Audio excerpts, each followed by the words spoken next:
దీపం చూపించేసిన తర్వాత అప్పుడు స్వామివారికి నైవేద్యం. అప్పటికి అవసర నైవేద్యం మీ దగ్గర ఏది ఉంటే అది. ఒకవేళ ఏదీ లేదనుకోండి, బాగా జ్ఞాపకం పెట్టుకోండి ఒక విషయాన్ని.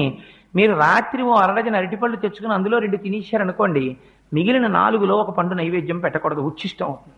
ఎంగిలి నైవేద్యం పెట్టకండి. అదేంటంటే ఆ 4ని తినలేదు కదా అంటే కుదరదు.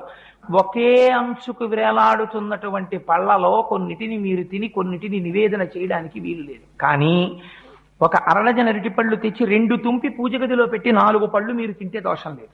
ఎందుకంటే ముందే విడతీసి ఈశ్వరుడి కోసం పెట్టేశారు. అందుకే శాస్త్రం అంది, మరి ఇలా ఒక్కొక్క రోజున ఇంట్లో అసలు ఉచ్చిష్టం కాని పదార్థం లేకపోతే మరి నివేదన ఎలాగా అంటే, శాస్త్రంలో రహస్యం ఏంటంటే ఎప్పుడూ కూడా అంటూ నిలవ చెయ్యడం అనేటటువంటి దోషములు లేని పదార్థం ప్రపంచంలో ఒక్కటే ఒక్కటి. అది దానికి మీరు నిలవ చేసిన దోషము ఉండదు, దానికి అంటు దోషము ఉండదు. అటువంటి పదార్థం ఒక్కటే బెల్లం ముక్క.